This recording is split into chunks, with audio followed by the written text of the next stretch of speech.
Nagtatanong ako sa nila, kamusta experience, sabi nila. Kaya nga sila pumupunta every year, kumbaga enjoy rin nila. So, yung event na mag-speak for itself, yung mga tao na rin, pero enjoy talaga eh.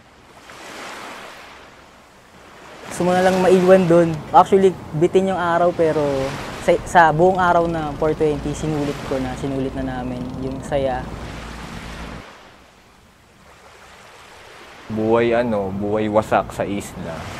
Panandaliang kinalimutan yung problema ganun, sa syudad. Dahil at least para malaman ng mga tao na kailangan nilang maintindihan kung ano yung meron doon. Kapag may insomnia ka, gusto matulog na maayos, talagang tutulungan ka niya. Kaya lang namang nabibigyan pa sila mo ganito kasi talaga pambihira ay yung attraction nagaganon. Nakahiga lang ako sa hammock.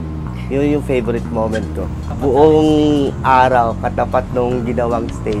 Tapos kita mo lang yung mga interaction sa mga tao araw. Naging mas kalmado ako sa totoo. So dati nainitin talaga yung ulo ko kahit para mag-gahat lang ako Sabay ngayon kahit chill lang kahit ano yun? Taga-check ng mga games, taga-palaro, tawag ng names para maglaro sa event.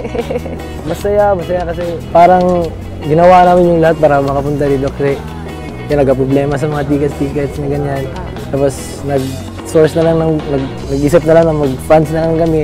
Talagang itutuloy na doon kasi minsan lang so grab na lang.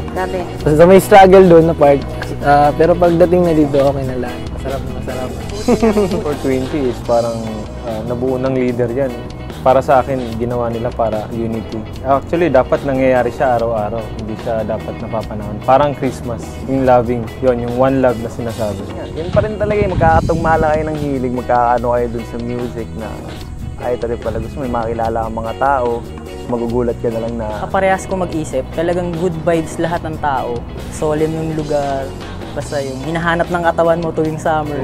Napagpalipad kami ng sky lantern nung gabi.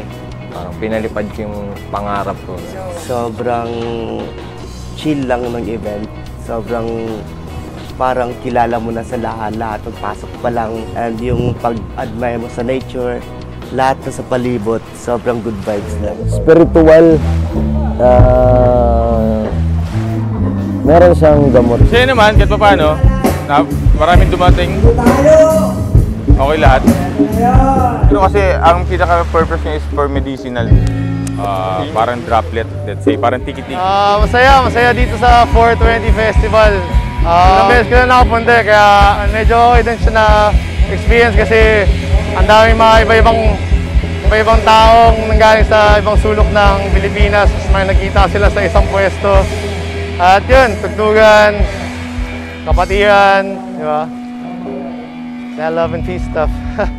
Yung tao na para magsama-sama for peace lang. Masaya naman so far. Kakaiba, it's a new experience lagi dyan, so hindi ma-compare sa first time ever. First time na outside Mindanao. Ito yung pinaka-Davao. Ako, taga Bayugan, Agusan del Sur, originally. Walang struggle, wala namang gulo. Nakita ko pa rin yung unity nila kasi naka 3 years na kami dito sa 420 Philippines sa Day of Peace Music. Safe naman yung vibe, compact lang yung love nila sa isa't isa. Hindi pa mismo day ng event, ang dami ng taong pumunta. Parang masasabi ko 60% siguro ng mga guests pumunta na hindi pa mismo yung day ng event, a day before pa. So talagang looking forward sila dito for the whole day. Ang ganda nung nature talagang sobrang mag-aang lang yung pakiramdam, walang struggle, parang peace lahat. And then support the bill. Anong bill? The bill. Anong bill niya yun? Di, wag na natin sabihin. Alam na nila yun HB 4477. HD?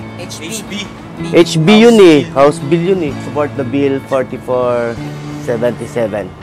Ang payapa ng event na to, sabi nila yung pag tinignan nila, tignan mo, parang steady lang yung mga tao, hindi mo makikita masyado may gumagalaw, walang nagmamadali, parang chill lang, taking their time, dahan-dahan na mag-ano. Pero lahat organized, makikita mo, nagliligpit sila, maayos. Next year, try nyo. Punta kayo at Peace. Sana kayo sa Stars. Nuno. Wag nyo i-try, wag nyo subukan. Puntahan nyo talaga kasi dun mo rin mapifeel yung talagang, ito pala yun, ito yung 420.